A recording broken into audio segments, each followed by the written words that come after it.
Blues in My Coffee by Ted Lange. Act 1, Scene 1. Music. Ella Fitzgerald singing, I've Got a Right to Sing the Blues. Two black guys are sitting in Starbucks having a cup of coffee. The first black guy, Walker Castile, has a sweatshirt on that has the Batman symbol. The second black guy, Alonzo T. Sterling, is wearing Johnson and Murphy loafers. Susie, a white girl, approaches Walker and Alonzo. She is blonde and wears a baseball cap. She stares at the two men, then moves to get a better look at them and stares again. She goes back to her original position and stares once again. Hey, Blondie, what's your problem? Excuse me. Have you been sitting here long? Oh, long enough to get through half my latte. Did you guys happen to find a set of keys on this table? Nope. Sorry. I was sitting here a few minutes ago and I'm trying to retrace my steps. Oh, maybe they're under the chair. Okay, well, let's look. They look on the table and on the floor and around the chair. So, you a Giants fan? What? You're wearing a San Francisco Giants ball cap. Oh, no interest. I just use it to keep my hair in place. Well, why San Francisco? You're surrounded by New Yorkers. What are you doing? I'm asking a question. Maybe she's like me. She hates the Yankees. Okay, well, you don't have to be a Yankees fan. She could be a Mets fan. Not even a Mets like being a Met. My dad's from San Francisco. I guess you're into comic books. Oh, well, Batman is actually a cultural icon. Doesn't look like they're here.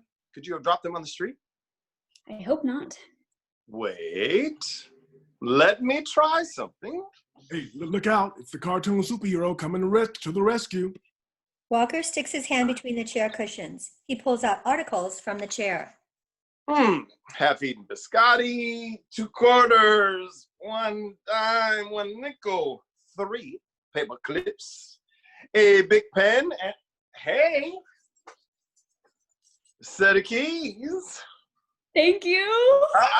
So, can I buy you a cup of coffee? No, sorry. You know, some of my friends refer to me as the Dark Knight. I refer to him as Aquaman because he doesn't know when he's drowning. Thanks, but I'm off to rehearsal. Ha-ha! I knew it. You're an actress. Oh, Jesus. You think I'm an actress?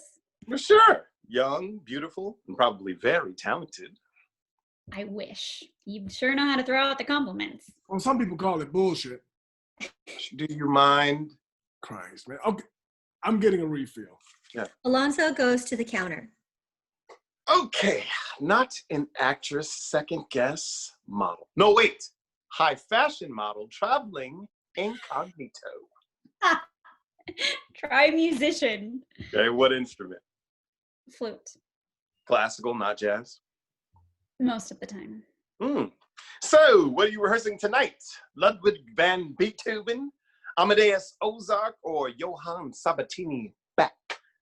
You're a funny guy. Sometimes. No classical tonight.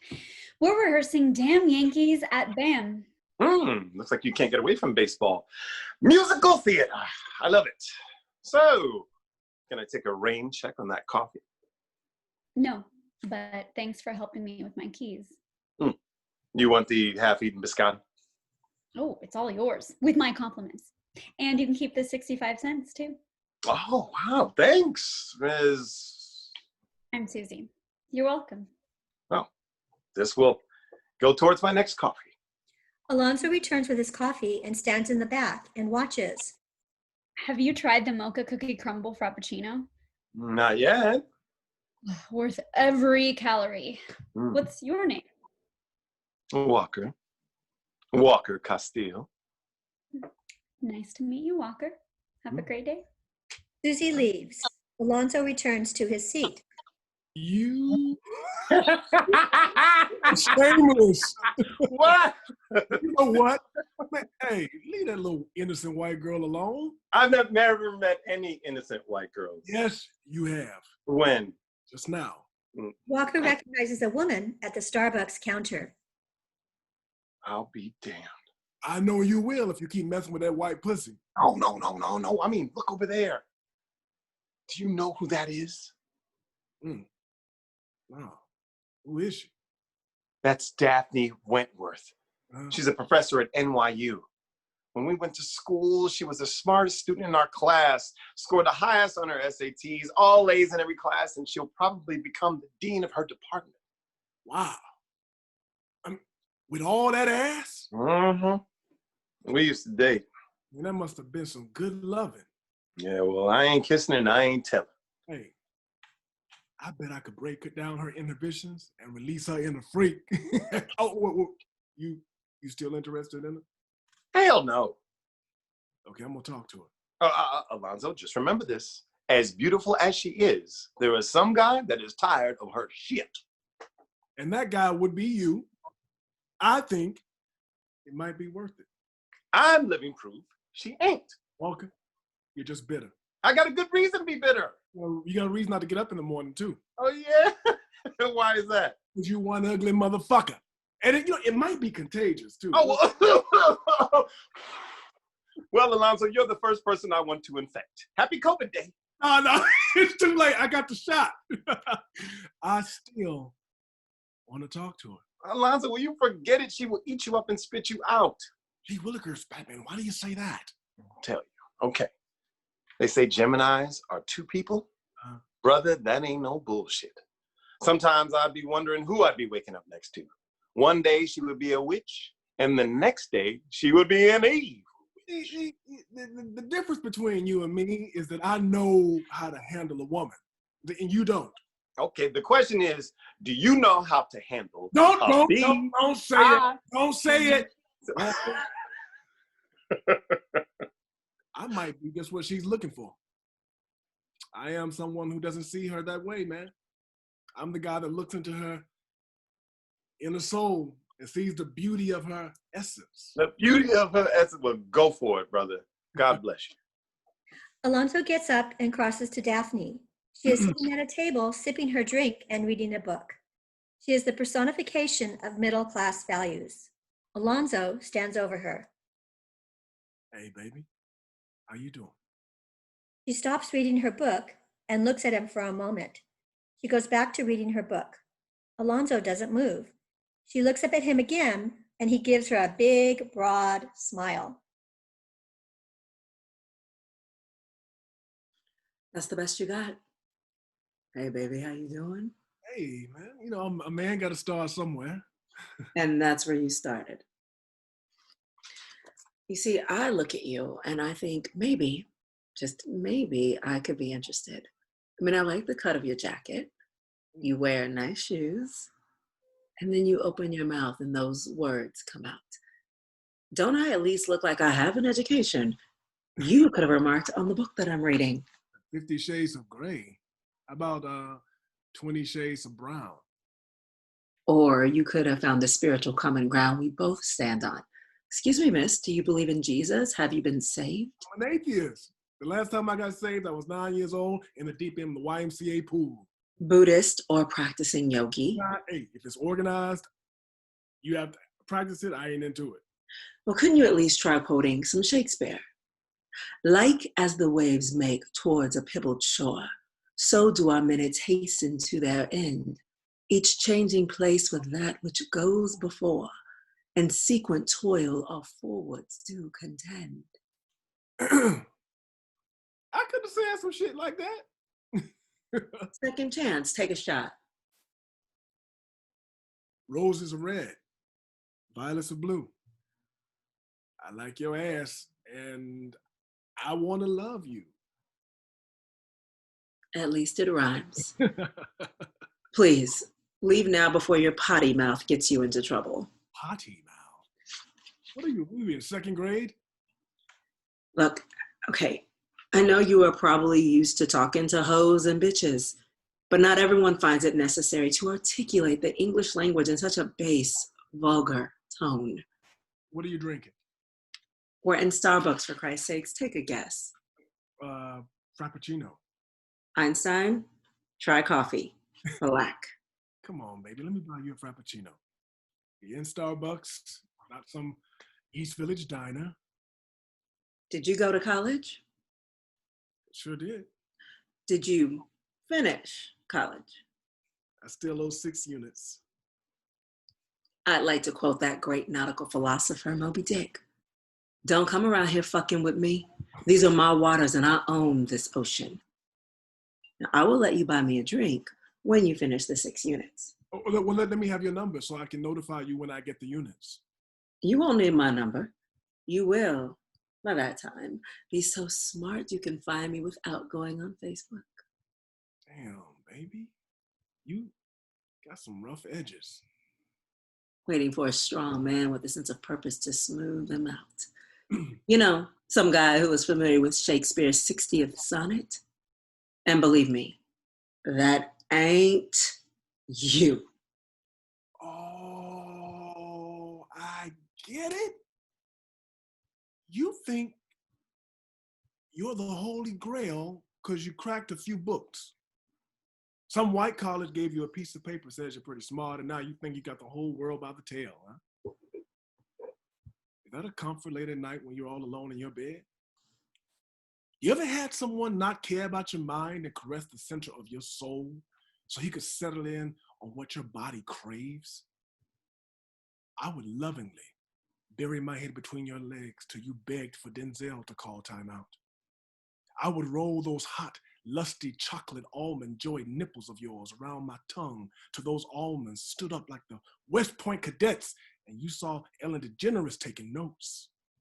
I would toss your salad, but I would not shove my Johnson into you till you admitted that Donald Duck was your favorite Disney character. You would be wet. You would be willing, but baby, you would be waiting. For I have patience. I'd watch you panting, knowing you were ready, but you'd have to be and move on my time, David. I would tap into item. I would tap into your innermost desires, lay them on the bed spread and check them off, item by item. And just when you think you couldn't take any more, you would feel my friend. Remember Johnson? Full thrust, full throttle. And we would sing to each other. All or nothing at all. You are obviously trying to shock me. I don't shock easy. And you almost made me want to take you up on that offer. But I have values. Oh, come on, baby. Let me buy you a Frappuccino. Too much sugar. And I don't want a latte either. But you bring me those other 6 units, and maybe you've got a deal. He gets up and leaves. You were lucky. She carries a gun. She could have busted a cap in your ass and got everyone in this cafe to testify it was self-defense. I'm amazed, man. I threw out my best lines and she didn't bat an eye. So? I usually get slapped or punched, kicked, but she was cool, calm. It didn't rattle her. I like that. You know, a woman like that's hard to find. You know, Walker, there comes a time in every man's life. No. Try to exceed his dream. No, brother, that's a nightmare. And you gotta wait clean. Leave it alone, Alonzo. No. I think it's time I visited NYU. Hey, I need to pick up 6 credits. He gets up and leaves.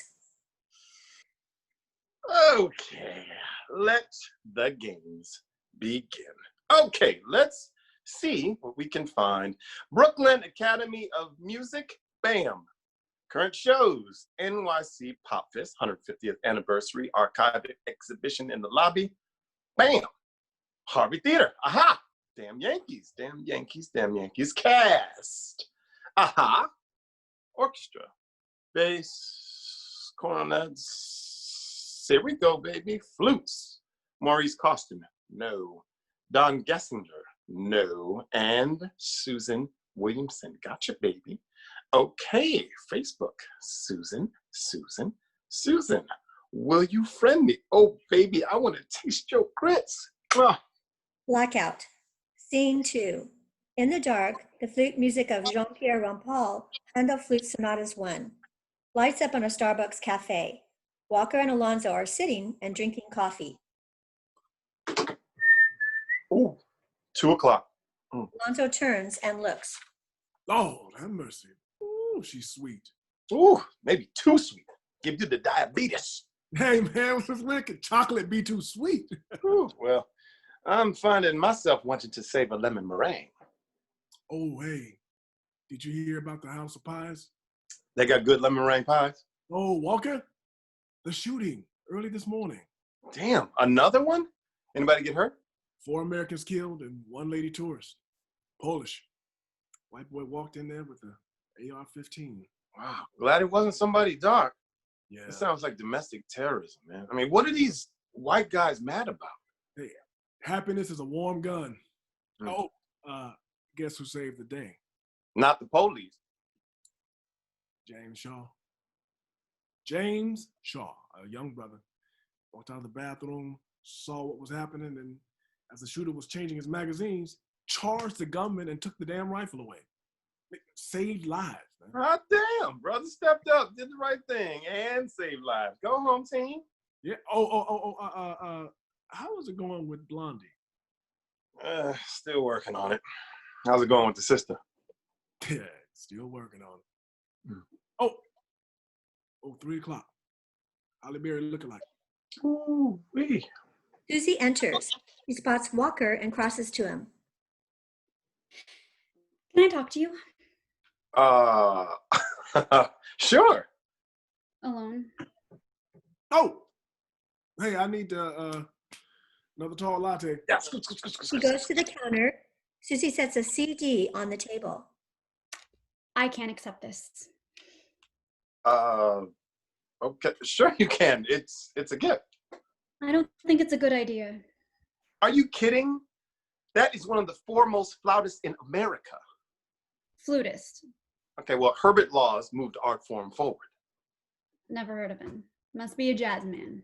Okay, but baby, you got to broaden your musical horizons. I like musicians like James Galway and Jean-Pierre Rampal. Okay, well, even Ron Paul played jazz. I don't think so. He did. Ron Paul recorded some Scott Joplin and Gershwin. I'm surprised you didn't know that. You could say anything. You could be making this all up, throwing around some names. I don't know if it's true. Okay, but ask your band leader or your flute teacher. Ron Paul also recorded with the French jazz pianist Claude Bolling, the suite for flute and jazz piano. I'm going to check on that. Okay. Bolling wrote it especially for Ron Paul. You're sure? Well, 99 and 44/100% sure. What'd you think of Hubert's playing? Walker, I didn't listen to it. Susie, how do you know if he's not as good as Ron Paul? Nobody's as good as Ron Paul, and I'm not interested in some jazz musician. Okay, but as a flautian, shouldn't you listen to all kinds of musicians? Flutist.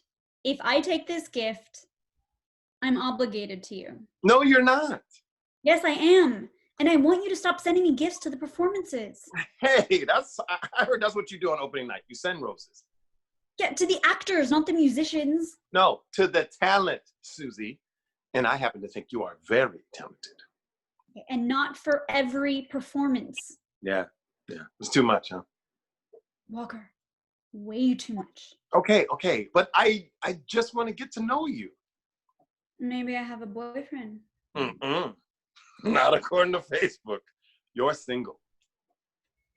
Well, maybe I want to keep it that way. Susie, I ain't looking to compete with you. Beat or cheat or mistreat you. Baby, all I want to do is be friends with you. Where have I heard that before? Well, obviously you're not into folk music either. I know stuff. I just don't know that stuff. Okay, so no jazz, no folk music, no rock and roll, just classical. Classical musicians suffered for their art. No, all musicians suffered for their art. You're saying jazz musicians suffered? Beethoven went deaf. Okay, but Yardbird took dope trying to find that elusive sound. Yardbird? Charlie Parker, alto saxophone, co-creator of Bebop with Dizzy Gillespie. Susan, do me a favor. Just listen to the CD. Give it back to me when you're done. It won't be a gift. It'll just be an introduction to another flumentologist. Walker, that's not a word. Okay, but listen, if you like what you hear, then let me buy you a hazelnut mocha coconut milk macchiato. Deal? I'm not gonna like it. Okay, but even Ron Paul would have listened to the CD. You have nothing to lose. What kind of macchiato? Oh, well, the one that tastes really good with chocolate syrup on top that's worth every calorie. Will you be here a week from today? Sitting in this very chair. Okay. Okay. They shake hands and she leaves. Thank you, Wikipedia. Alonzo returns. So, The hook is in. You? she shows up in the next 10 minutes. I'm good to go. Well, how? Uh-oh. 9 o'clock. Britney Spears lookalike. Oh, here comes my girl. Daphne enters. She carries a yoga mat and a purse. She crosses to the counter. I'm out of here. Good luck, brother, because you're gonna need it. Walker exits. Alonzo crosses to Daphne at the counter. I have a table if you're looking for us. I guess this is one of your hangouts. Sometimes. How was your yoga class? Good. Bikram? Kundalini. Alonzo pulls out a piece of paper and shows it to her. On my way to 6 units. I'm impressed. You have determination when you want something. 3 units on American history and 3 units on the introduction of clinical process. Adults. NYU. I guess you figured out that's where I work. Yes, Daphne. Daphne. Busy little beaver, aren't you? I'm just looking for a chance, baby. I mean, don't you feel the chemistry? Nope. Well, I do. If you let down some of those walls, I bet you could too. Every time I let down a wall, one of you guys steps across the line and punches me in my heart. Daphne, sometimes we have to take a chance. And sometimes we don't. I'll give you this. You are persistent and you have a charming smile. I like the fact that you took the time to learn my name and that you invested in your education. That is commendable. Thanks. But that isn't the whole ball game. Just because you can hit a curveball doesn't mean you're getting to first base. The barista calls out her name. Daphne. Just a sec, that's my order. She gets up and goes to the counter and picks up her coffee. Alonzo takes a breath spray out of his pocket and gives it a squirt in his mouth. Daphne crosses back to her seat. Damn, that's good. Where was I? Oh, you were going to intentionally walk me so I could get to first base. Oh, yes. So I do not tend to listen to what a man says, because a man will say anything to get laid. I tend to watch what he does, see if he keeps his word. Does he have good hygiene? Does he have to dominate the conversation, or can he sit and listen? I agree with all of that. Of course you do. You want to get laid. Let me put this in terms that I think you can understand. See, what's between my legs is gold. And I don't lay my treasures at just any guy's feet. Solid gold, brother man. And the value of gold is going up. So if you're coming for me, you better be bringing your A game. You better be ready to commit, homeboy. You better be looking for something more than just a roll in the hay. You better not be wasting my time. Well, how much did you pay for that coffee? Nothing. It was free. Why? Why was it free? Some guy gave the cashier enough money to treat the next 25 customers. Must be someone willing to take a chance, huh? If the right woman was going to walk up through that door and appreciate the gift. Some lady who's willing to bring down one of her walls. Some woman with, 24 carats. Damn right. 24 fucking carats. Look, I could see that the first moment I laid eyes on you. How about dinner? Dinner. Ever been to Chez Josephine's on 42nd Street? Mm-mm. They make a slow roasted Amish chicken breast with crushed zucchini, goat cheese, truffled mashed potatoes, and garlic chili spinach. Oh, no garlic. Steamed green asparagus. Oh, I am not dressed, so. You don't need to be dressed. Take a chance. We'll finish the meal with lemon tart brulee or chocolate heaven. Chocolate heaven. Hey, not my words. Josephine Baker's words. No. She looks at the NYU registration paper. Alonzo T. Sterling. Namaste, baby. Namaste. Fast blackout. In the darkness, the music of Ron Paul and bowling play, the suite for flute and jazz piano. Scene 3. Alonzo is in Starbucks having a coffee. He has his Apple computer out. He types, finds something, and then makes a note of it in his 3-ring binder. He is working on his term paper. Walker enters the cafe. He is wearing a suit. He rushes in with a cell phone in his hand and gives the phone to Alonzo. Here you go. Oh, man. What? Hold it, brother. Who died? No one. I'm on my way to Carnegie Hall. Are you going to buy the place or see a concert? Okay, listen, we have to talk later. I got a taxi waiting. Susie's out there with her brother. With her brother? Look, Lonzo, it's a long story. Look, you got your phone. I got a taxi with the meter running. I'm out of here. Okay. But you owe me lunch and a recap of how this evening goes. You got it. Okay. Susie enters the cafe. She is dressed in an elegant after 5 black dress. What are you doing? David wants a coffee. Shit. So do I. Do you want one? No, I want to get downtown. It'll only take a minute. She goes to the counter. How did you get saddled with her brother? Sometimes we have to make sacrifices to get the prize, Lonzo. Keep your eye on the prize. So, who's playing Carnegie Hall? Some Asian lady named Kang. Oh, I see you did your homework. Yeah, violinist, classical.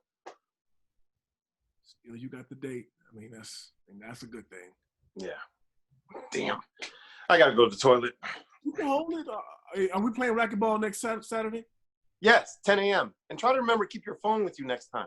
Promise. I'm a little scattered right now. I'm trying to finish this paper. Well, wait, paper? Mm-hmm. You're actually going for the 6 units? You conveniently left that out of the conversation today. Likewise. And you, the Asian Kang violinist. Okay, well, I don't know where this is going yet, and I don't want you to have false expectations of my abilities. Likewise. Me and NYU.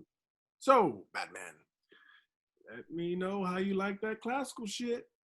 He returns with 3 coffees on a to-go tray. Cream, no sugar, right? I didn't want a coffee. Sure you do. No, I don't. He hands a cup of coffee to Walker. He takes a sip. You going to Carnegie Hall to see Kang? Jumi Kang. Clara Jumi Kang. Oh, what's the difference? One's from Korea. The other is from Indianapolis. Susie, this is my friend Alonzo. Alonzo, this is Susie. I gotta go to the bathroom. Oh. Walker runs to the toilet. So now we officially meet. Yeah, I saw you when I lost my keys. Yes. So you're a musician too?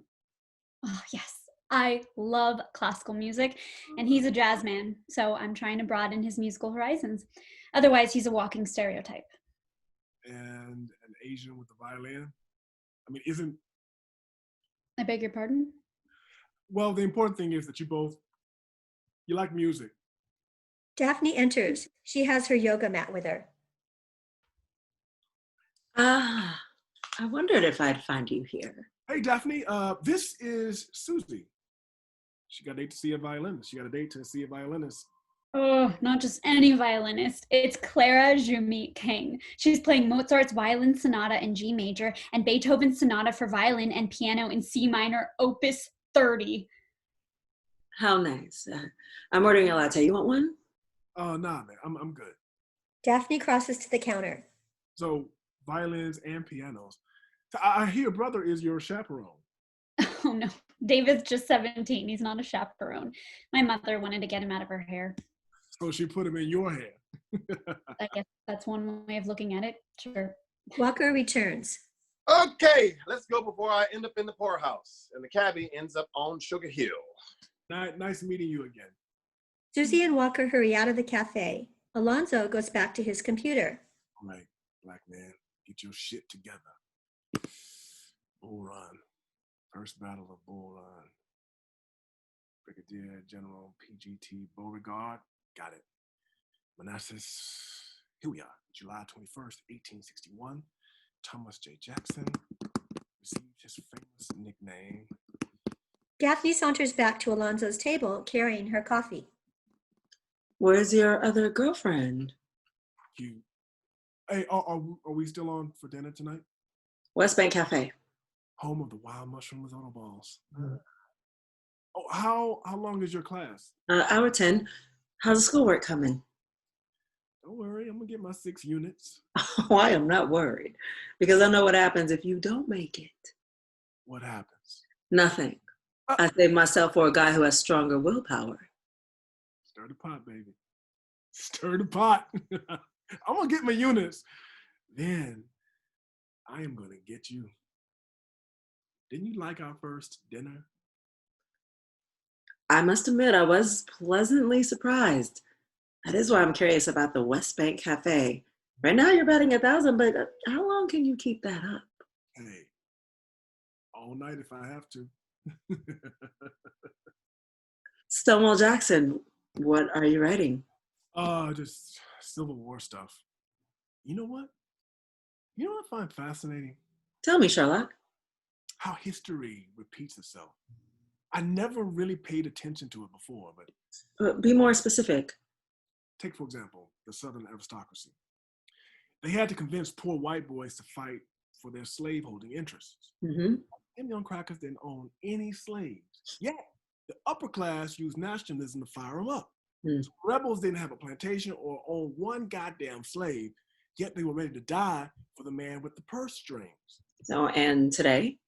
Corporations hold the purse strings, right? Mm-hmm. Party is fighting for the rich, not to be taxed. It's the same game, different name. They ain't got the pot to piss in, and they going, to defend this rich white man's stuff.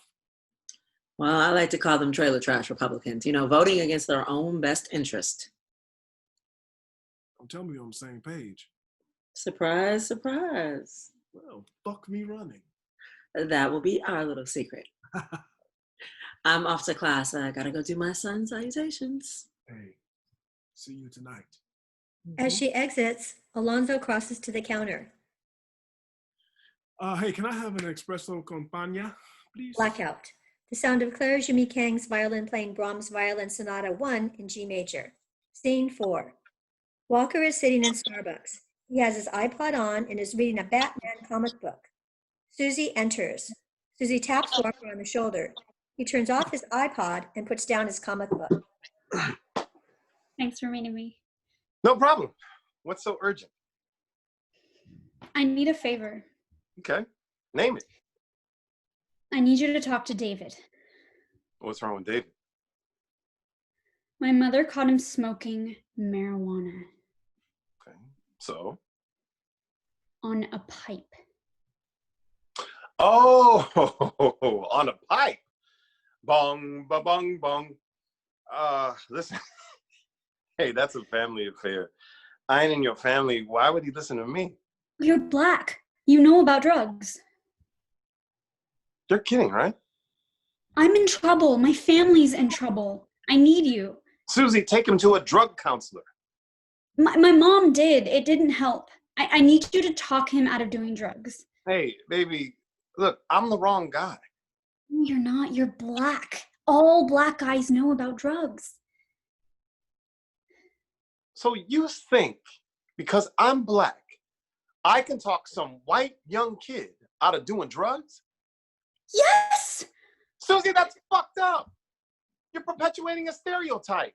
I know, but I'm desperate. You've never done drugs. Well, yeah. I've done drugs, but I just hate the fact that you naturally assumed it. Look, I don't know the first thing about drugs. I leave the room when people indulge. I'm white bread, not wheat bread. Half the time, I don't know if a person is smoking a filterless cigarette or the packaging got messed up on delivery. I thought the second chair oboe had a powdered donut before concert. I didn't know it was a drug. I just knew he was doing Allegro when he should have been doing Lento. Allegro and Lento? He was playing faster when he should have been playing slower. Oh. Listen, I would do it myself, but David would just laugh at me. I'm his older Pollyanna sister, not some hip black guy from Cleveland. I need your help, Walker. My brother is about to go off the deep end. Listen, I'm not the right guy for this assignment, Susie. And as much as I want to help, I think you're just better off going to a professional. You do this for me, and you earn brownie points. I don't need brownie points with you. Sure you do. Plus, I'll kiss you. Kiss me. I'm not an idiot, Walker. I know you want to kiss me. I know you want to be more than just friends. Okay. Yes, I do like you. You do this for me, and it will be our first step. I'll kiss you. Of course, there can be no tongue on the first kiss. What? I will give you plenty of lips. So talking to your brother for a kiss, that's like blackmail. His grades have dropped off. He got into a fist fight and he was suspended. Okay, well, have him talk to his dad. My father's in San Francisco. Okay, use a phone. Hello, Dad, talk to David. He's fucking up. My father can't help. You're the only person I know that can do this. Maybe that's why you came into my life. You knew I was going to be facing a crisis. Come on, besides, Walker, the way you look at life is weird. He needs weird right now, black weird, your kind of black weird. He told the drug counselor he was a chicken SMFer. Look, you don't do something, I'm afraid he'll end up in jail or prison or both. Both? You know what I mean? Ow. You know, my daddy once told me 3 things to be aware of. He said, son, never lend money to a friend, never walk into a room you can't get out of, and never, ever mess with other people's families. Fine. Chicken shit motherfucker! He looks at him and rushes out of the cafe. He sits down and picks up his Batman comic book. Susie returns with David. He is dressed in baggy clothes. David, my friend wants to talk to you, man to man. I'll be right outside. See you later. David looks at him and grins. Walker puts down his comic book and opens his gym bag. He takes a plastic container of pills out of his gym bag. He sets them on the table. What's so fucking funny? Nothing. Then wipe that fucking grin off your face, poop bud motherfucker. Walker takes some pills out of different bottles and lays them on the table. He takes the pills and drinks his coffee with each pill. David watches intently. What are those pills? Saw palmetto for my prostate. Black guys get a screwed up prostate faster than white guys. Probably didn't know that. Vitamin C to keep from getting a cold, flaxseed oil to help my sinus, Tylenol because your sister just gave me a headache, coffee to wash it down with because I like caffeine, vitamin E to help my joints, and ginkgo biloba so I can remember who the fuck you are. Oh. All right. So, you been smoking dope? I mean, a little. It's no big deal. Okay. So, what do you want to be when you're done in school? I haven't figured that out yet. Oh, shit. Okay. I'm going to ask you some personal questions, and I want you to tell me the truth. Understand? I can't hear you. Okay. You know, I could tell when a little chicken shit motherfucker like yourself is lying to me. You tell me a lie the first time, I'm going to slap the fuck out of you. The second time, I'm going to punch you so hard, you will be sucking in air trying to catch your breath. On the third line, I'm going to kick your ass from here to Harlem. And don't call for your sister because I got it okay with her first. Got it? Got it. Walker, I have no reason to lie to you. I smoked a joint. I didn't kill anybody. All right, good. Now, here's the first question, and think before you answer. What is your greatest asset? What do you mean? Listen carefully. You're an educated guy, you have an asset, and I can see that you're not using it. Now, what is your greatest asset? Well, I'm a pretty smart guy. Pretty smart guy. You got busted smoking dope in your mother's apartment, so you're really not too bright, really. Now, think about your answer and don't speak until you figure it out.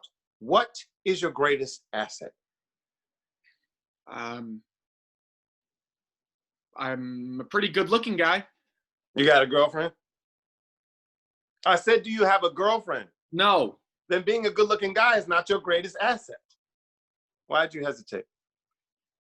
Oh, well, there's this girl in my algebra class, and she's really beautiful. Phyllis Yee, but she's kind of out of my reach. Okay, so no girlfriend. You got any idea what your greatest asset is? People like me? I mean, I'm friendly. Did you get suspended from school? Friendly guys don't get suspended for fighting. Obviously, you haven't thought about your assets. I guess not. So, my answer is, I don't know. That's the first smart thing you said. I'm going to tell you what your greatest asset is. Cool. You're white. What? You're a white boy, a peckerwood, a Caucasian, a paleface, old fade motherfucker, the man, Mr. Charlie, you are a hunky. Now listen, you little knucklehead. There is a system in place here in America, and it benefits you for one reason and one reason only. You're kidding, right? Do I look like I'm fucking kidding? No, but that's racist. Well, welcome to America. Damn right, you silly little motherfucker. You have the world at your feet, and you're fucking it up. You can be whatever the fuck you want to be, make $1 million, fuck the prettiest girl walking, be famous, or just enjoy a lifestyle that colored people all over the world would envy. Unless, of course, you live in the Middle East and you got oil in your backyard. You got oil in your backyard? This is New York City. Exactly. You're living in the greatest city in the world, and all you want to do is smoke dope and get high. Okay, but I don't think... But nothing. You're white, and our system is set up for you to win. All you got to do is figure out how to work the system, and your fondest wish will be granted. Win what? Win how? Work the system? You heard of the KKK? Yeah, the Ku Klux Klan. White supremacists. They seem to be all gone. Know where they went? No. Into the system. Black guy gets sent up for a crime, maximum penalty. White guy gets sent up for the same crime, minimum penalty. Same judge. Somewhere in the judge's background, white supremacist. We're all equal under the law. Black guy gets an incompetent lawyer who does not know how to defend his client. White guy gets an attorney, and the attorney gets his client off. Both are locked in the white supremacist system. Cop yells for a black guy to stop running, then pumps 6 shots into his back because he thought the black guy's cell phone was a gun.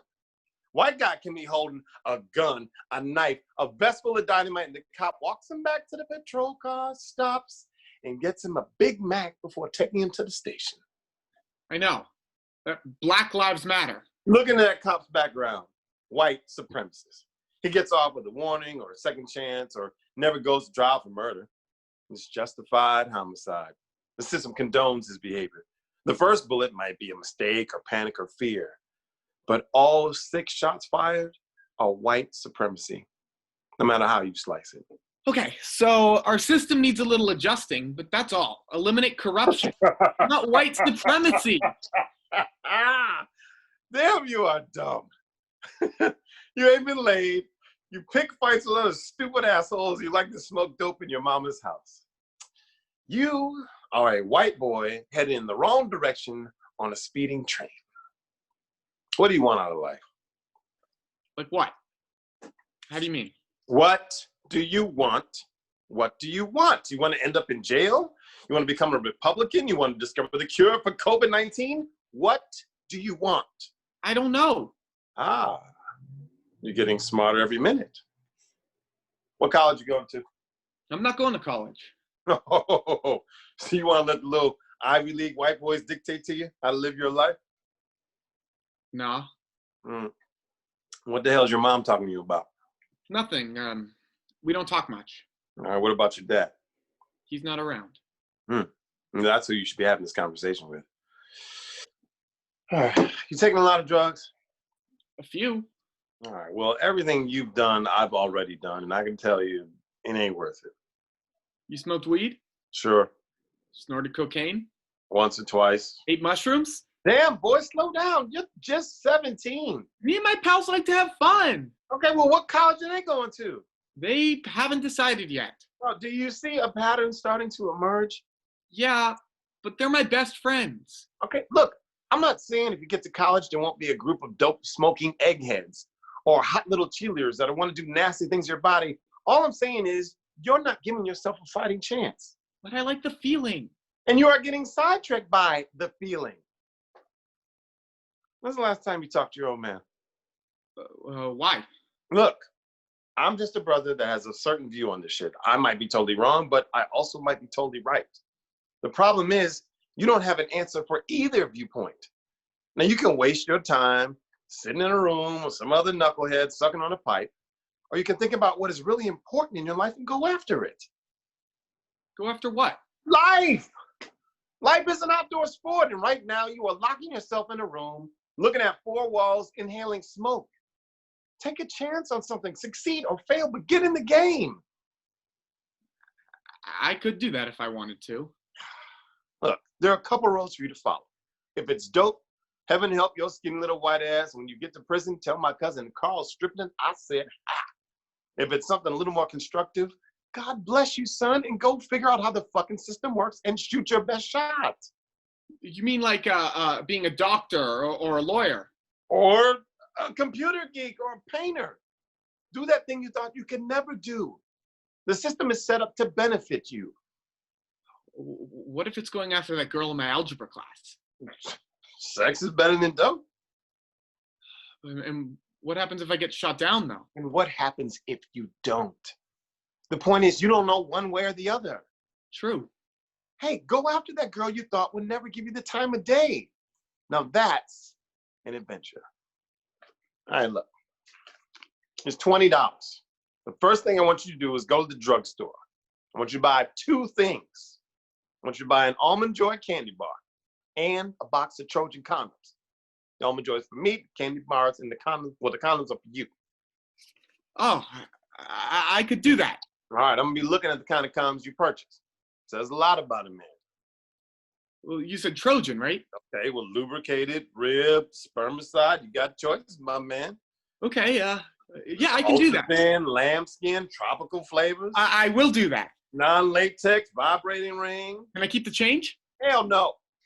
David gets up and hurries out of Starbucks. He passes his sister as she is re-entering the cafe. Oh, back in 5, sis. I'm on a mission. Susie walks back into the cafe. She sits down next to Walker. Thanks, I appreciate that. So, how many brownie points do I get? He leans over and kisses him. It is a wonderful, sensuous kiss, but no tongue. What did you tell him? Well, it was man to man. Best left between him and me. Okay, but you told him about the evils of drugs, right? Well, let's just say I took him off one drug and put him on another. What does that mean? It means he's going to be getting a lot better grades in algebra. Blackout. Scene 5. In Starbucks, Daphne is talking on her cell phone. Yeah, I'm seeing a guy. No, not white. I never said that. Joan, that is not what I said. I just want a black man to be for real. What? Oh, his name is Alonzo. Yeah, he's a food critic. Oh, yeah, he's cute. Well, actually, it's not cute. Attractive is a better word. And strong sex appeal. Tall latte, thank you. Yeah, we met at Starbucks. Yeah, that's exactly where I am now. I don't know. No, really, I don't know. I am not sleeping with anybody, white or black. Uh-huh. Oh yeah, he is romantic. Girl, because I don't want to sleep with anyone right now. Besides, I want a man with a college education, and Alonzo needs 6 more units. So I asked him to get 6 units. And then maybe we could be romantic. Yeah. I know, pretty good, huh? Oh yeah, he's doing it. And that gives me a whole semester to decide what I want to do. Oh, thank you. Oh, time will tell. I'm waiting to see just how much fortitude he has. She exits, sipping her latte. Blackout. Lights up. In Starbucks, Susie is on her cell phone. Hi, Marianne.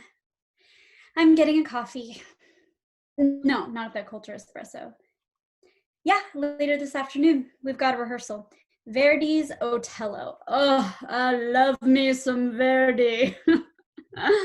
What? Said it like what? Love me some Verdi? That's not black. It is not. Is not.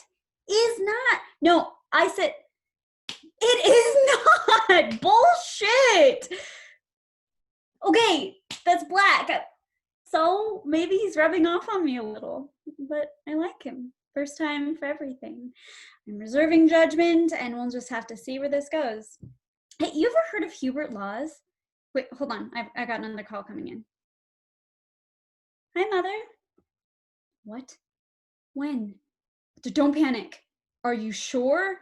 Did you call his cell? Mother, calm down. I'm sure there is a reasonable explanation. I'll be right there. Bye. Marianne, I've got to go. Family business. She exits Starbucks in a hurry. Blackout. Scene 6. Lights up in Starbucks as Daphne enters the coffee shop. Walker is sitting a cup of coffee. As I live and breathe, Walker Castile. How? What ill wind blew you into this establishment? Oh, Daphne Wentworth, ever the charmer. Cut off any blue balls lately? No, but cutting off yours is on my Christmas wish list. Oh, baby, you will never get another shot at Gopher and Isaac. Ugh. Stick to what you know, insults and aggression. Oh, yes, I almost forgot your testicles have nicknames. How many men do that?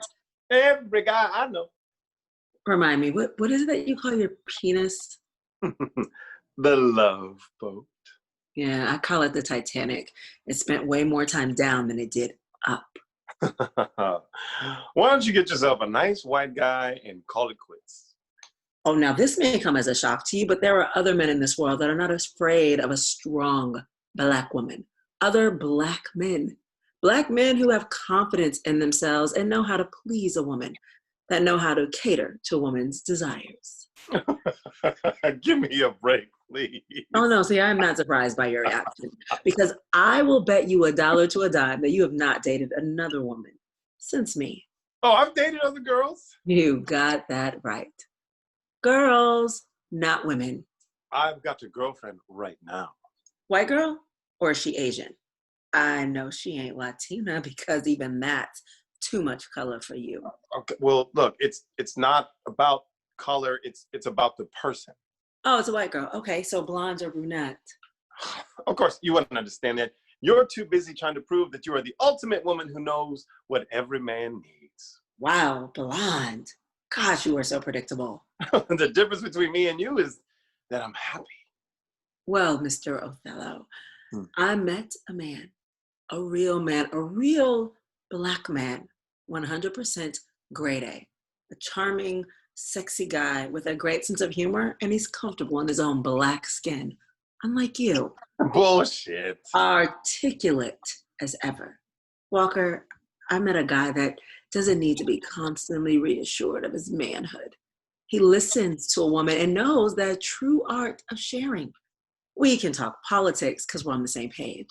We love the same music, and when it comes to cooking, he's a gourmet chef. Sexually, when I give myself to him, it is going to be with complete abandon. I am going to rock his world and curl his toes. He is strong, intelligent, and giving, but Walker, you wouldn't understand, because you can't get your face out of the mirror long enough to see what's around you. In other words, he doesn't take me for granted, but more precisely, he is not you. Oh, it's not you, Walker. You may not believe this, Daphne, but I'm happy for you. And you know what? I think Alonzo is a great guy. Wait, Alonzo, you know him? Of course I know him. Who the hell do you think pointed you out to him? What do you mean you pointed him out to me? You son of a bitch. What did you two want to do, huh? Compare notes? Who's got the biggest dick? Who has the most stand-up? You son of a bitch. Okay, but now who's self-centered? What am I? Huh? Some little gift you guys can just pass around? Or are you going to give each other a blow-by-blow account of our sexual encounter? You son of a bitch. Alonzo enters the coffee shop. Hey, baby. How you doing? Son of a bitch. I need a frappuccino. She slaps Alonzo and leaves in a huff. She goes to the counter. What did I do? I think I fucked up. What? Susie enters the coffee shop. Hey, baby, how you doing? Son of a bitch. Now what? What did you say to my little brother? Nothing. I haven't seen your little brother. No, neither's my mother. He's run off. Run off? Run off where? If I knew that asshole, would I be here talking to you? We can't find him. He left my mother this note. He hands a note to Walker. He reads it out loud. Dear Mom, I'm Wit, and I'm gonna work the system. I'm white. I'm white. Okay, but I mean, Jesus, like poor penmanship. There's no comments here. Okay, Susie, calm down. This is a good thing. This is a good thing. You are never going to get any of my coochie. If anything happens to my little brother, I'm going to do something real bad to you. Okay, relax. He's going to be fine. You better hope so, because I don't want to see you till I find out he's all right. Susie slaps Son her. of a bitch. She storms over to the counter to order a drink. Wow. This day is going south real fast. They ain't over yet. Tell me, what did you say to Daphne? Okay, wait, brother man. No, wait, Walker. What did you do? What did you do? Listen, you're upset. Let's just talk about this tomorrow. No, this is it. You tell me now. Listen, as mad as I am right now, I don't want you two to go to jail. Both of you need to get the hell out of here right now. What are you talking about? While I was getting my frappuccino, I heard the barista call the cops. So? She said 2 black guys were disturbing the peace. Yeah. Look around you. Do you see any other black guys in here buying coffee?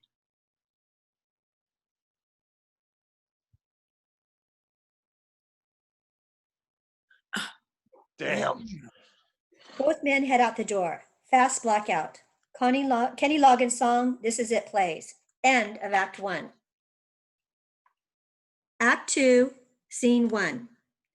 Susie is playing her flute. The song is Can't Take My Eyes Off of You.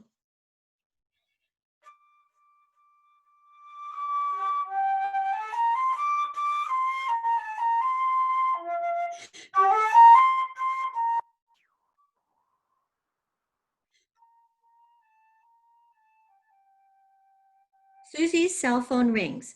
David is on a cell phone, stage right. Susie picks up her cell phone, sees caller ID. Hey, David. Hey, sis. David, you should be ashamed of yourself. Mother's worried sick. What are you up to? Practicing? As a matter of fact, I am. Beethoven or Chopin, Blondie? Don't call me that. As a matter of fact, I was practicing a pop song. Bullshit. You don't know any pop songs. I do too, and don't swear at me. Name one. I was just now practicing a song called Won't Take My Thighs Off of You. I don't know that one. Are you sure that's the title? Because I think you mean Can't Take My Eyes Off of You. No, this song is by the Four Seasonings. That's the 4 seasons. You know, like winter, spring, summer, fall. Oh, I thought it was like parsley, sage, rosemary, and thyme. No, that's Simon and Garfunkel. I think you're learning Frankie Valli. Check your sheet music. Oh, yeah, you're right. Hey, you learning that song for Walker? No. Sure you are. No, I'm not. I just want to have a pop song in my repertoire. It's okay to admit you like Walker. I ought to know who I like and who I'm learning a song for. This is for me. I wanted to broaden my talent. It's not for Walker. Hey, Blondie, what is your problem? Excuse me? Have you been smoking? I'm as clean as a Mandarin Red Mercedes after a $50 car wash and hot wax. David, what is wrong with you? I'm just enjoying myself. Where are you enjoying yourself? Frisco, Blondie, Frisco. Stop calling me that. Mom is worried sick about you. Tell her I'm cool. I'm with Dad. Dad? That is not going to go down well with her. We needed some father and son time together. I've got questions that need to be answered man to man. Questions Mom is not equipped to answer. Did Walker do this to you? Did he say something that influenced you to be so... Adult? I think that's the word you're looking for. No, the word I was looking for was infantile. You get your butt back to New York City right this instant. Be cool, Blondie, be cool. I'll be back. I just needed to talk to Pops to get a little more perspective on a few things. If you don't stop calling me Blondie, I'm gonna get on a plane, go to Dad's, and slap you silly. Hey, I gotta go. Tell Mom I'm gonna be all right, and thank Walker for the advice. David, don't you dare hang up. I'm not through with you. David? David? Ugh! Little shit. Blackout. Scene 2. In Starbucks, Daphne is drinking her coffee. Walker enters. She sees him and rises to leave. He stops her. Daphne? He gets up to go. Daphne, I apologize. I apologize. He stops. She is stunned. She sits back down. Say that again. My ears are not sure they heard you correctly. I said I apologize. Damn. Did hell just freeze over? I want to advocate for my friend. Hmm. My friend who is crazy about you. My friend who thinks you are wonderful. Daphne, he thinks you're smart and sexy and giving, and I can't seem to talk him out of that perception. Oh, you almost made it. Try to stay on track. Okay. But this isn't easy. Oh, I'm hip, but I think you could do some good for once in your life. So, I take it you guys weren't going to compare notes? Daphne, if you think Alonzo is that low, you certainly haven't been paying attention. He's a private kind of guy. So you're saying you would never compare notes? Oh, hell no. I would compare notes in a heartbeat. I'm saying he would never compare notes. He's in love. God help him, but it's true. He really loves you. You must know by now that he's a very private person. I mean, maybe I've seen a few things that might lead me to that assumption. Like what? He leaves the room to fart. That'll change. It will not. Right after you sleep with him. I guess that knife cuts both ways. Well, from what I remember, maybe you should keep leaving the room. Walker, cut to the chase. Cut the cheese? You heard me. Boy, you better cut to the chase. Okay. Give the brother a second chance. A second chance. Come on, sister, help the brother out. No, you are such a cliche. Okay, unofficially, he did nothing wrong. You jumped to conclusions based on the fact that you and I had a bumpy emotional past. And unlike me, he thinks highly of you. He sees things in you that I never saw, and maybe your connection with him is deeper and better and sharper than when we were together. All I know is, Daphne, the guy's in a deep depression since you leveled him. The guy's a good friend to me, and I hate the idea that he's suffering because of guilt by association. Give the brother a shot at redeeming himself. Keep an open mind and see where it takes you. What do you say? You are such a cliche. That's a yes. Blackout. Scene 3. Starbucks. Alonzo brings a drink to Susie, who is sitting at a table. Frat, right? Yeah, mocha? Mm-hmm. Are you over your anger yet? Stop right there. I have a right to be angry and remain angry. Do you? Yeah, he said things to my little brother that set him off. Well, who asked him to say things to your little brother? What? You mean me? What? Oh. So? Relax. Walker was in a position to offer your brother perspective from his point of view, his view of the world. I mean, surely you didn't think it was the same as yours. We're talking common sense. I asked him to use a little common sense, a little of his life lessons to keep my brother from stepping into a dark hole. So you thought a black man telling a white boy about our experience in America would keep him off drugs? Walker knows drugs are bad. Hell, David knows drugs are bad. My mama knows drugs. Everybody in the rehab knows that drugs are bad. Drug dealers, cops, politicians knows drugs are bad. Knowing something is bad is not going to make you resist it. I know white pussy is bad, so I ain't touching it. But that doesn't, seem to stop Walker. You think white women are bad? Like kryptonite to Superman. Man, a black man scaring a white kid into common sense about drugs isn't necessarily going to stick. David's in San Francisco. Whatever he said drove him 3,000 miles away. To his father's house, not to an opium den. My mother is not happy about that. Well, is she happy about you dating Walker? No. Mm-hmm.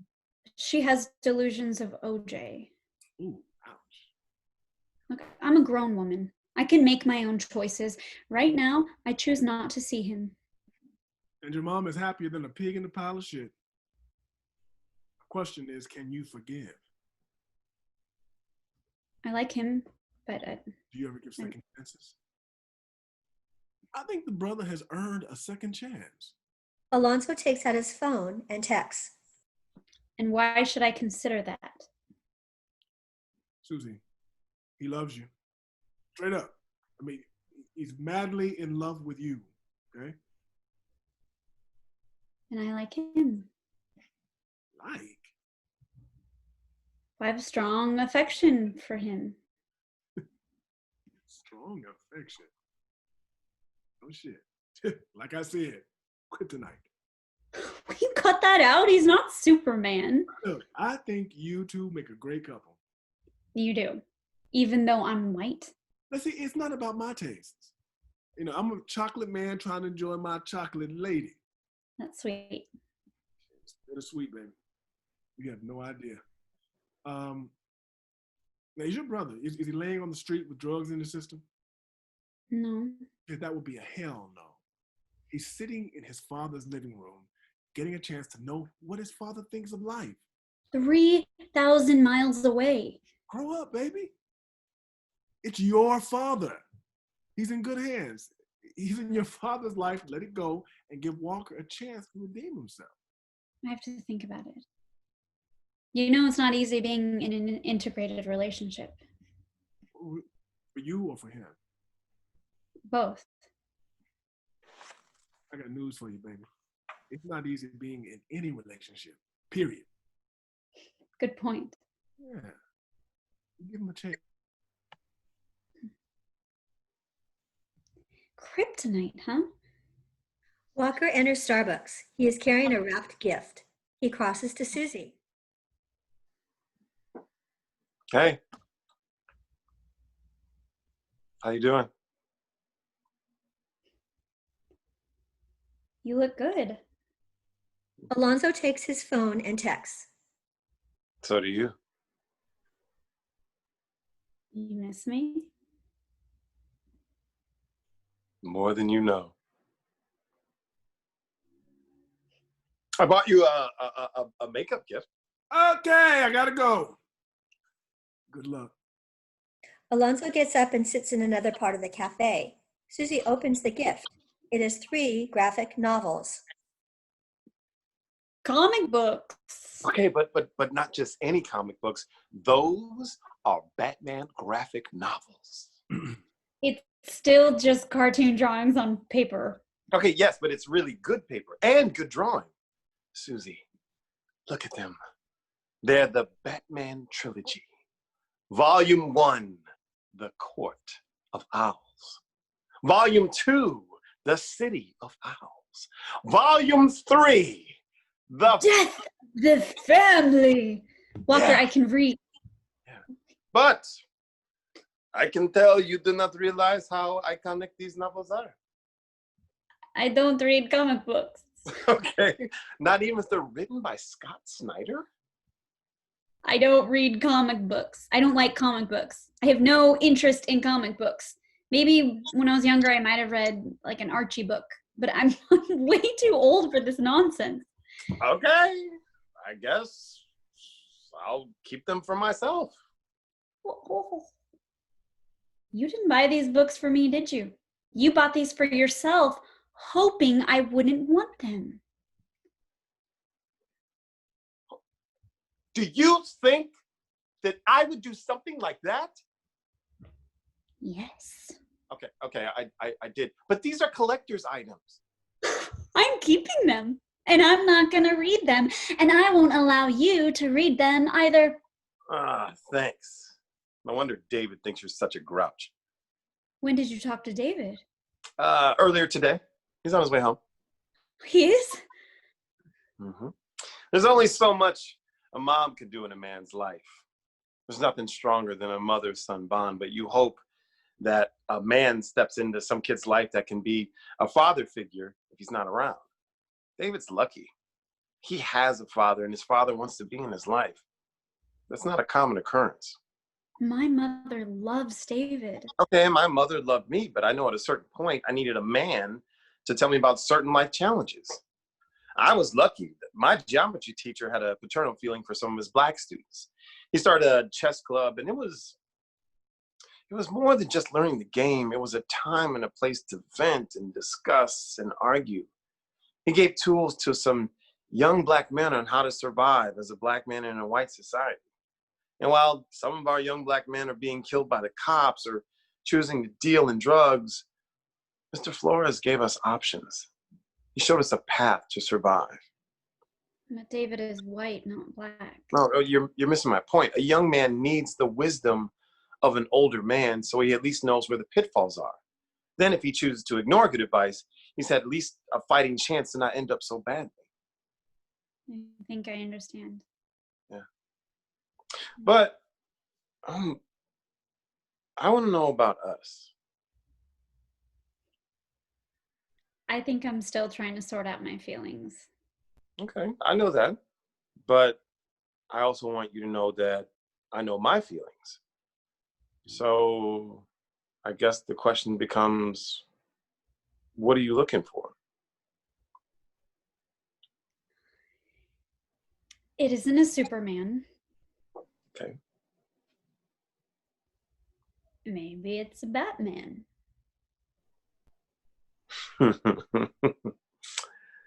Maybe I could do that. Do you think I'm kryptonite? Alonzo said that to you, didn't he? Yes, he did. I'm Batman, baby. Kryptonite don't bother me. Listen, I think you're beautiful and blonde and a talented musician. And I think we have more in common than not.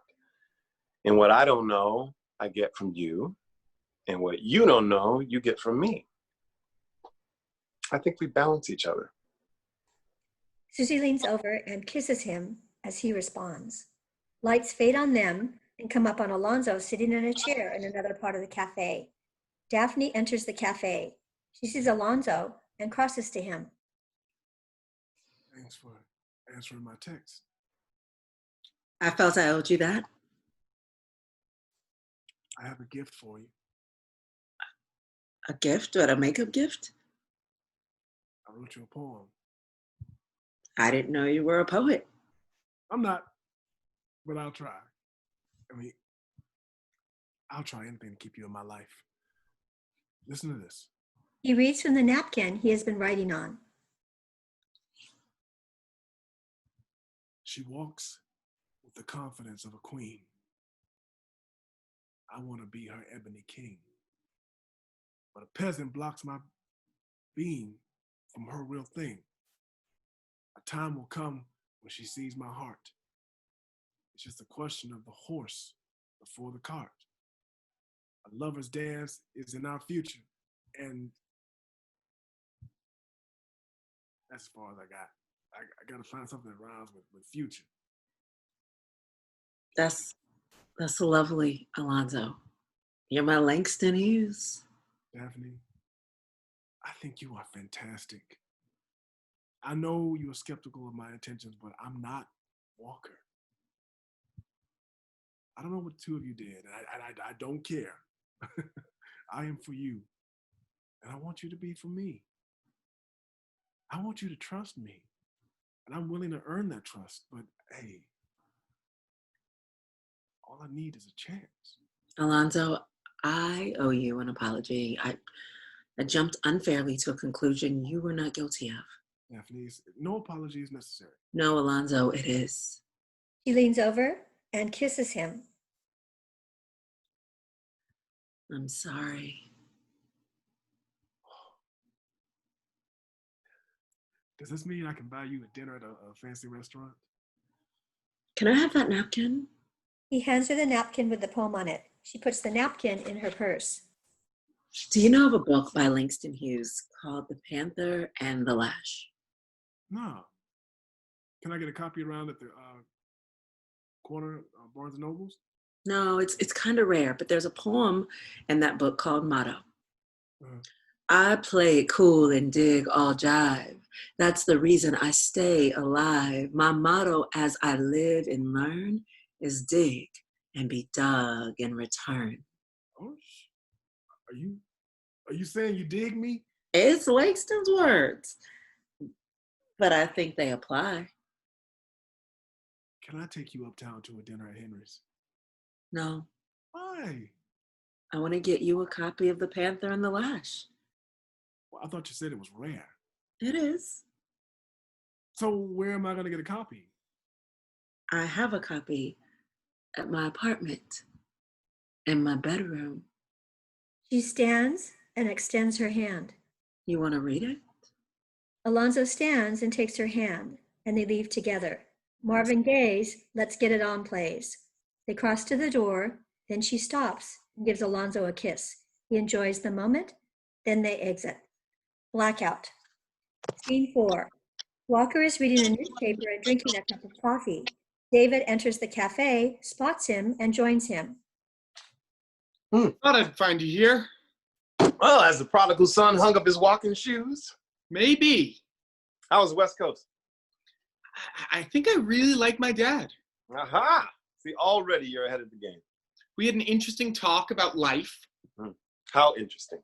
Well, I told him about our talk, and he gave me a different viewpoint on it. Okay, well, elucidate, little brother, elucidate. Dad says this is America. Everyone has an equal shot at success.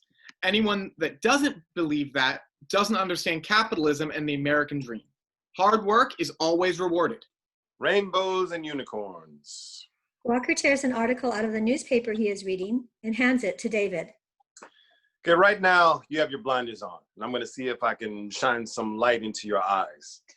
Did you tell your dad that Susie's dating a black guy? Yeah. Okay, do you remember the look on his face?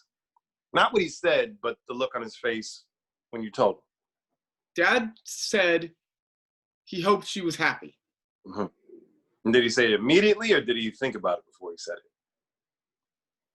Oh. Mm-hmm. Walker tears off another article from the newspaper and hands it to David. See, that, my friend, is the look.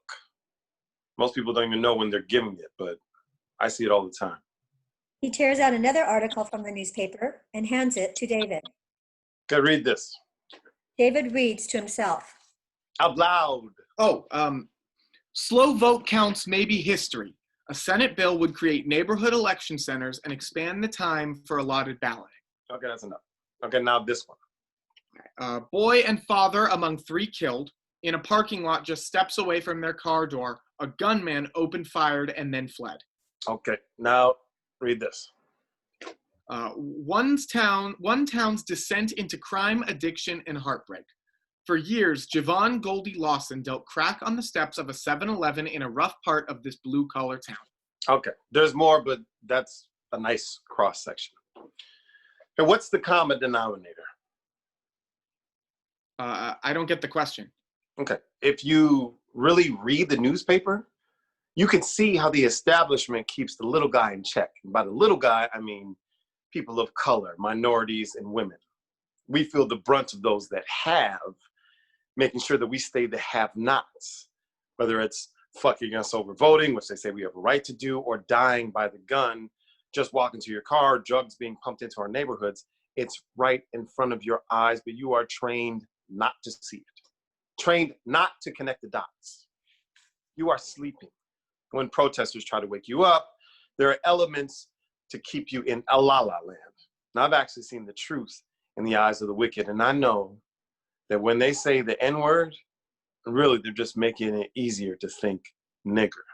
Now, I know you don't want me to say that word, but the N-word does not adequately define the look that sits in their eyes when I walk into a room.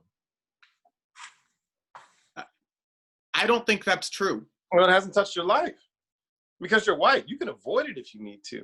But if you're lucky enough, someday it may touch your life and you will fully understand the depth of my feeling.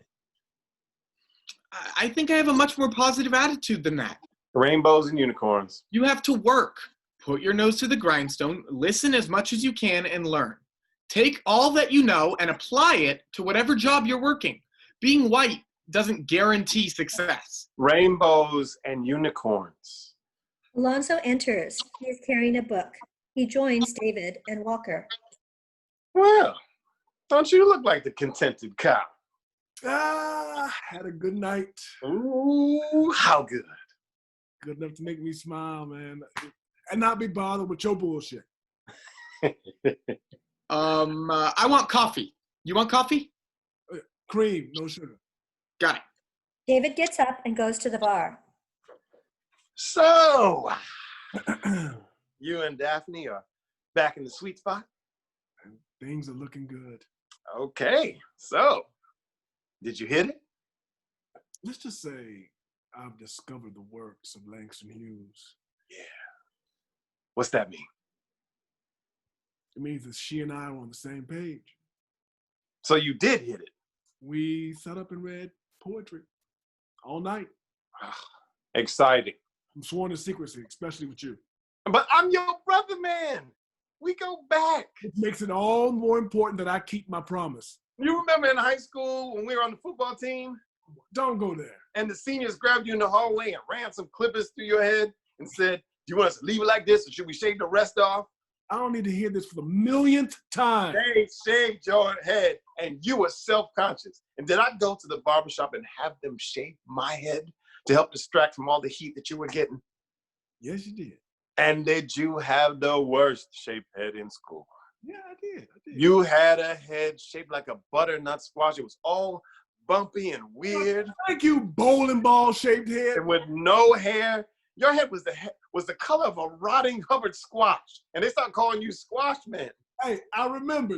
And I stood up for you. How many times do I have to thank you to this? But now you don't want to share with me. No, I don't. Where is the loyalty? I left it in the locker room, bro. Walker, we are adults now, man. Not me. You can't keep playing the same card, man. I got other cards. Which one? You're not helping. Look, I found a lady I like. Let's just leave it at that, man. Can't you be happy for me? Yes. Okay.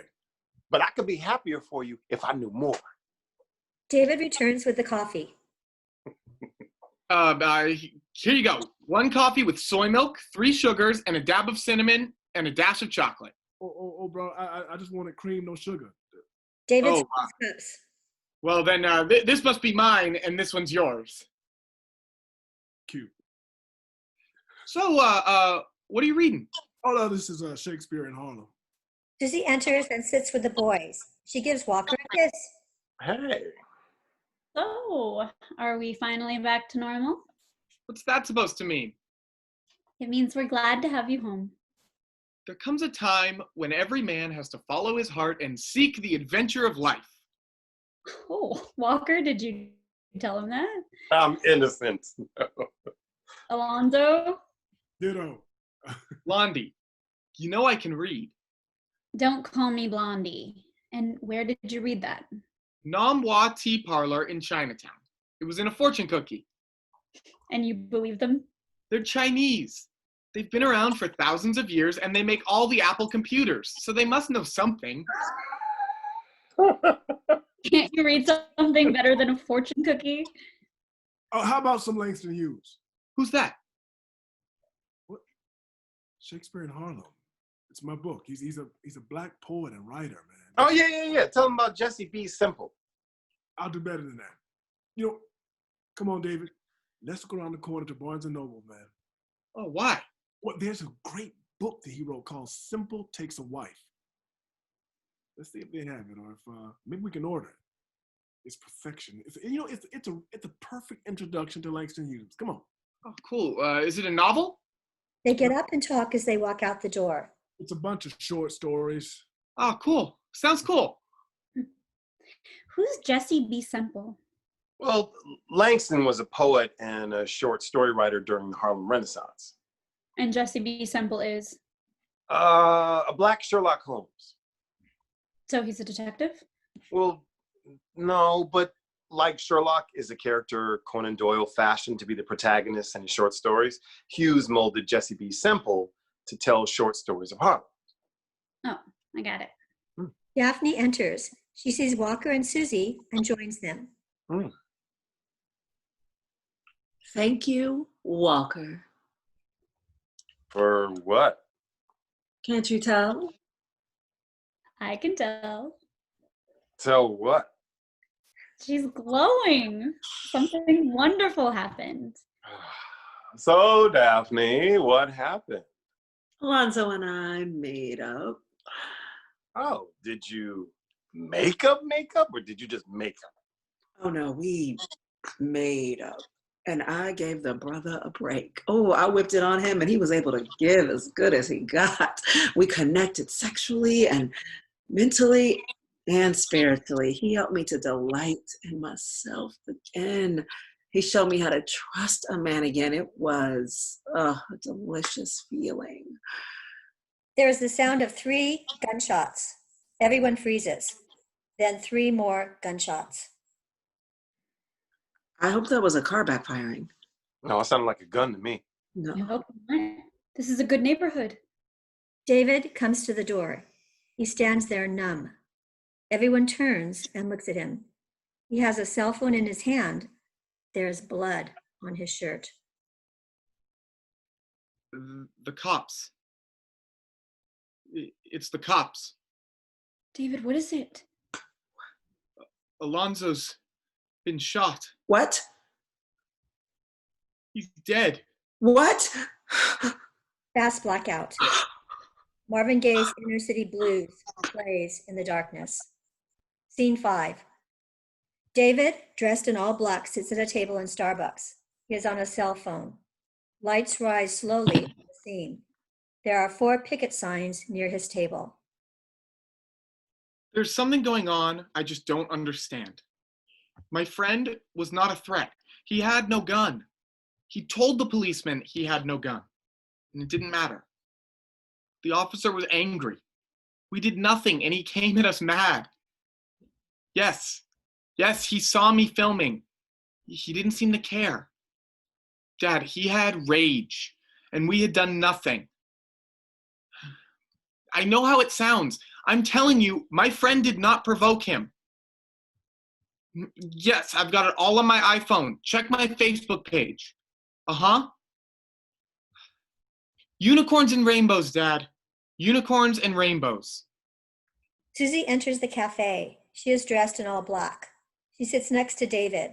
He puts his hand over the phone and mouths, "It's Dad." She shakes her head, no. Gotta go. I'll talk at you later. He hangs up his cell phone. You okay? No. What if Alonzo was Walker? But it wasn't. Could just as easily have been Walker. David, I really like this guy, but what kind of life is it to lead knowing that someone you care about can be killed on the whim of some guy with a badge and a gun? I should have the right to choose who I love and not live in fear. The world should not dictate my dreams. I have a right to my own dreams. America is a country of choices. That's what freedom is. That's why everyone wants to come here. America made a promise to the world. Settle here and we back your dreams. It won't be easy, but play by the rules and reap rewards. I want children. What do I tell them? How do I equip them to reach their potential? And how do I fortify them with skills to evade the crazies? What do I say about the promise America made? Daphne enters the cafe. She is dressed in black. She sits with David and Susie. How are you holding up? I am life's joke. Just as I get to where I want to be, life steps in and takes away everything I thought I needed. Do you have any idea how hard it is to find a good man? You finally connect, not only intellectually, but physically. A girl finds balance and chemistry sexually. You finally feel fulfilled. You feel whole. The time you spent off the market was worth the wait. You find a Black man capable of all the truths you dreamt about. And then along comes some blue-ass motherfucker with his 6 gun, and he need to prove his nuts are bigger than grapefruits. They do not serve the needy. They pick out our men and satisfy their bloodlust. And like the coward he is, he hides behind his fear and his ego. It takes a brother out. My man. All I see is pain. Walker enters the cafe. He is dressed in black. He sits at their table. They might as well paint a target on us. I can't believe 1 minute you're talking to someone and in an instant, he's gone. I hurt. Thanks, David, for having the presence of mind to record it on your cell phone. I didn't think it would end in Alonzo's death. I thought we had a police brutality suit in the making. It all got out of hand so fast. No more rainbows and unicorns, huh? The fog is lifting. I can't believe a policeman is capable of that kind of brutality. Well, you're looking at the uniform, not the man. For all we know, he's a white supremacist hiding behind a badge. I hate to think the New York Police Department has been infiltrated by a few racists. So close to all the things I wanted. I truly hurt. David, do you have your talking points for the media? Yes, 3 talking points. Okay, name them. Number 1, be sure to mention the officer's name at least 3 times so he doesn't become an anonymous police officer. That's right. As long as he's just a cop, the system can spin it. The more we say Officer Billy Rubin killed Alonzo Sterling, we put a name to a face. It's also a fact, and law cannot dispute that fact. Some news agencies will try to spin it. He's a good cop, or he's not a bad cop, or it was just an accident. Number 2. Emphasize, he was my friend, and we were just going to buy a book. Right. When the media sees a white person defending a black person, it throws them off.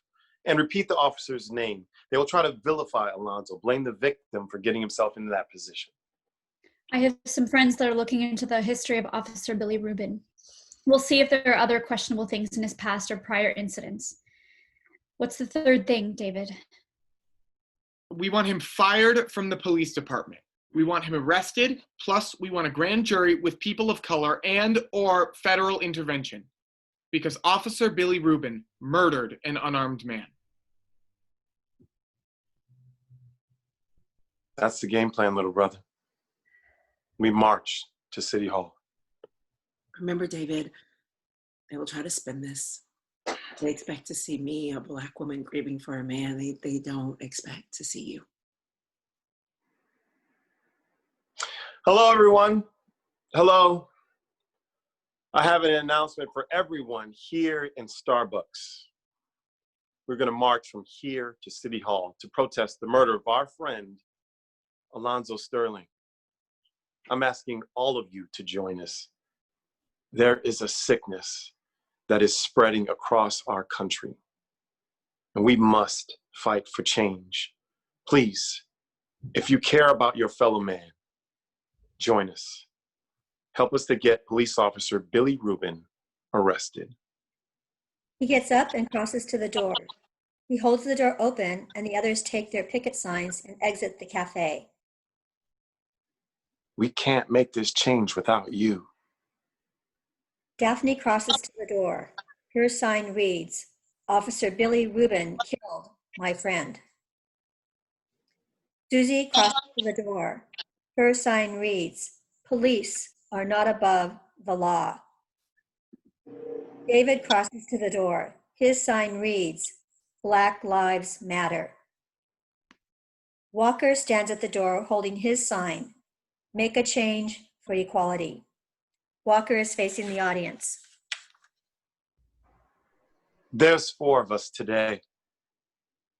Come with us. We must make sure this officer is charged with murder. Help us change America. Lights start to fade. Michael Jackson's song, Man in the Mirror, plays as Walker exits. He leaves the door open. As the stage goes dark, there is a lighted doorway. Blackout. End of play. Wake Up Everybody by Harold Melvin and the Blue Notes plays during the curtain call. This is Ted Lange. Thank you for viewing my play, Blues in My Coffee. I would like to introduce the actors to you that performed. First, in the role of Walter Castile, Thomas Anthony Jones. Hey. Then, in the role of Alonzo T. Sterling, Nick Few. Oh. In the role of Susie Williamson, Cynthia Aldridge. Hi. In the role of Daphne Wentworth, Keena Ferguson. Hello. And in the role of David Williamson, Freddie Mobarger. Hello. And the narrator was the lovely Mary Land. Thank you all for viewing Blues in My Coffee. And if you like it, please tell friends and family to take a shot and look at it. And remember, Black Lives Matter.